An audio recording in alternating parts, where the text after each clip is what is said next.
guys, to another episode of Dimitra's Dishes. Today we're going to be warming up with a hearty bowl of stuffed pepper soup. We're going to make it Greek style. It's going to have all of the flavors of the Greek traditional Gemista, which are the stuffed peppers and tomatoes that are just filled with rice and ground beef and herbs, and they're so delicious. Instead of the ground beef, we're still going to be using ground beef, but we're going to form little meatballs.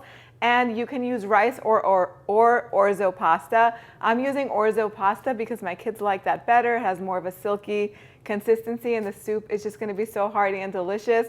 You might want to make a double batch because it keeps well in the fridge for days. Let's get started. So we're going to begin with ground beef. This is 2 pounds of ground beef. It's 80% lean and 20% fat. You can use lamb or even ground chicken or turkey instead. We're going to make the meatballs using the food processor. So in my food processor, I'm going to add 4 cloves of garlic. I'm making a double batch today because the meatballs go really fast. And I'm going to pulse the garlic until it's very finely chopped. Next, I'm going to quarter an onion. And I'm going to add that to the food processor, and I'm just going to chop it or pulse it until it is also finely chopped. You don't want it to turn into a puree, so be careful not to go too far. This is what it should look like. And I'm just going to add the onion and the garlic to the bowl with the ground beef.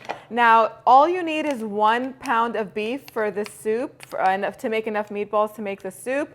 But I made this with 2 pounds beef the other day, just because 2 pounds of beef the other day, just because everyone around here loves meatballs, and I'm so glad I did, because at the end of it, there were almost not enough meatballs to put into the soup. That's how fast they went. Next, I have a bunch of parsley that has been washed and just drained, so that way the excess water can come off of it. I'm just going to cut off the stems that are at the end. And I'm not going to worry about the stems that are inside. These are going to go in the food processor. And I'm going to pulse this until these are also very finely chopped.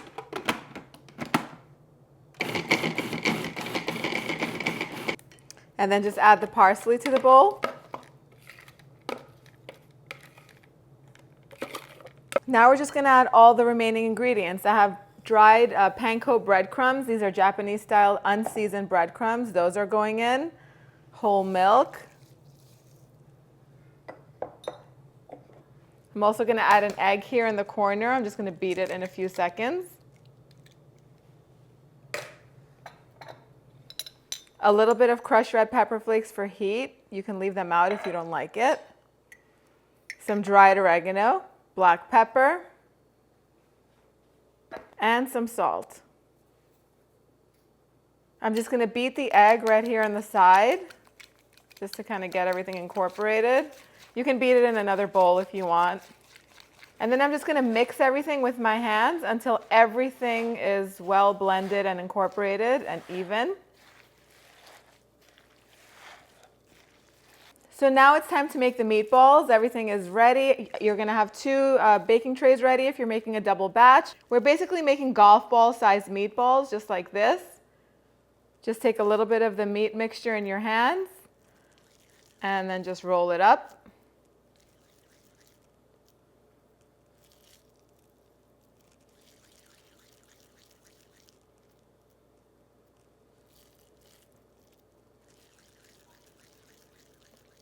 So I made about 60 keftedes, which are known as meatballs in Greek. So the recipe calls for 1 pound of ground meat, but I always make 2 pounds. I always double it up because, first of all, once these meatballs come out of the oven, they don't last. I mean, yesterday I made this when I was recipe testing, and I almost didn't have enough to put into the soup. So always make the double batch of meatballs. If you're not going to bake them all on the same day or broil them like we're going to do, you could always freeze them and then put them in a Ziploc freezer bag, and it could stay in there, and whenever you need them, you can make so many different things with them. I have so many recipes with meatballs on the blog and on the channel. But if you do bake them all, you can use them during the week and mix them with some pasta sauce and put it over pasta, or make sandwiches, or just have them as a snack just to dip in some tzatziki or marinara sauce. You get what I'm saying? So now you want to make sure that your broiler is set to high, and that your one of the racks are just as close to the broiler element as possible, because it's going to help the keftedes brown and cook evenly. So we're going to need a little bit of oil. I'm just going to use the container that had milk in it, the measuring cup that is. And I'm just going to brush each meatball with the olive oil. This is going to help them brown and just cook beautifully.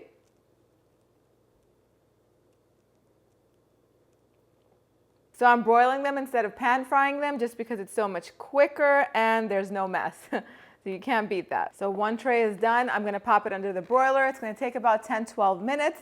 I'm going to brush the second tray with olive oil. Once the first tray comes out, then we're going to put the second tray under there until they're fully cooked, and I'll show you what they look like when they come out. Okay, so while the meatballs are in the oven cooking, we're going to get the soup part started. So for that, we need an onion, and I'm just going to finely chop it.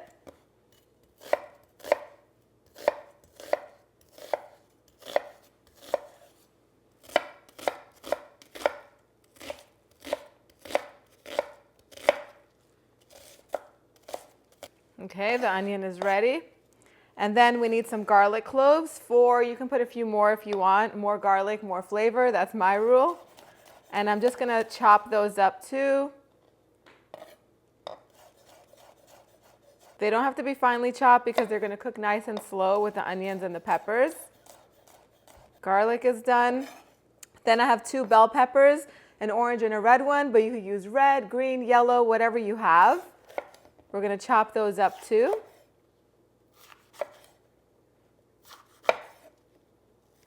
Now you can throw in 2 carrots and a stick of celery as well if you want to give it more of that comforting soup flavor. I did that yesterday when I was testing, and then I realized that I wanted to make it more, I wanted to let it taste more like Gemista, so I'm leaving them out today, but it does taste delicious. So go ahead and chop up the bell pepper. So go ahead and add all of the veggies to the pot.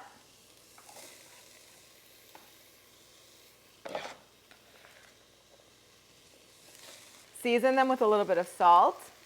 And then we're going to need about 1/4 cup of olive oil. And these are going to cook over medium heat for about 10-12 minutes or until they become nice and soft and golden. So the meatballs are ready. Each tray took about 12-13 minutes. You just want to make sure you keep an eye on them so that way they don't get burned. And let's take a look at the veggies. You want to make sure you go in and you stir them often. And I like the caramelization that they get because that equals flavor. Make sure you don't rush this step. You want them to get really nice, soft, and golden. That's going to add lots and lots of flavor to the soup. Now I'm going to add a can of crushed tomatoes. Now tomatoes tend to be acidic, so I do like to offset that acidity with some sweetness from either sugar or honey. You can use either one. Just a little bit. If you don't want to add it, just leave it out, no problem. Then we're going to add flavor with oregano, a little bit of heat with some crushed red pepper flakes, cracked black pepper, and some salt. Now what we're going to do, we're going to add the meatballs in. So loosen them from the tray. As they sit, they'll loosen a little bit easier than if you were to do it right away. Add them to the soup. You could add as many as you want in here. It's totally up to you. Let's give them a little taste. So moist. Flavorful. The bottom and the top's got a little bit crispy. Delicious. Adding meatballs is going to make it taste so much better than if you were just going to make like a ground beef sauce. This takes it to the next level. That's it. I think that many meatballs should be good enough. I think I went a little bit overboard, but it should be good. Now we're going to add broth. You could add water to this. You should add between 6 to 8 cups of water, depending on how much your pot can hold. You could either do water, beef broth, vegetable broth, or chicken broth. I'm going to do chicken broth because that is what I have. But I've made this with water, and there's so much flavor that it's good enough. That is good. Now what we're going to do, we're going to bring the mixture to a boil. Put that down. Bring a mixture to a boil. Once it comes to a boil, that's when you add either your rice or your orzo pasta. You could add either one of those two. You're going to let it come to a boil, add the rice or the pasta. With the rice and the pasta, add a little bit more salt, maybe half a teaspoon. You could always add more later on. Then you're going to reduce the heat to a medium low and let it cook for about 10-12 minutes or until the rice or the pasta is fully cooked and tender. Go in and give it a taste, and then we're just going to garnish it with some finely chopped parsley, so you really can't beat that. So it took about 12 minutes for the orzo to be fully cooked. I still like to leave it a little bit al dente because I'm usually not serving it right away, and as it sits in the hot broth, it cooks more, and I don't like the orzo to get mushy or overcooked. So leave it a little bit undercooked, and as it sits in the broth, again, it'll get to the perfect texture and everything like that. The meatballs are going to be perfectly soft, but before we get to the meatballs, make sure you taste the soup and adjust the seasoning. If it needs more pepper or salt, this is the time when you add it in. Mine was perfect. I did taste it. The only thing I did was I added some freshly chopped parsley on top, gave it a mix, and now it is ready for the taste test.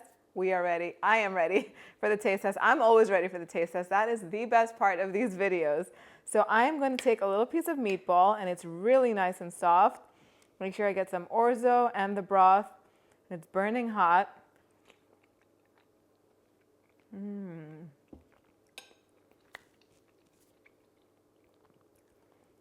Delicious. In Greek we say telio, which means perfect. The meatball is so nice and soft.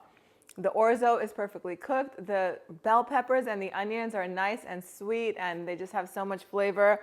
All of the flavors of Gemista in a comforting soup. You guys are gonna love this. The kids are gonna love it. You can sprinkle some Parmesan cheese on top of it. Mozzarella would be nice too if you want it. If you want to get it really nice and stringy and delicious for the kids. My personal favorite, you guys already know, I'm gonna say feta cheese. I'm gonna go get some feta cheese, toast a little bit of bread, and enjoy this for lunch. You guys can head on over to dimitrasdishes.com to print the recipe with all the exact measurements and all of that good stuff. Thank you guys so much for spending time with me today. I'll see you all next time. Yes, us.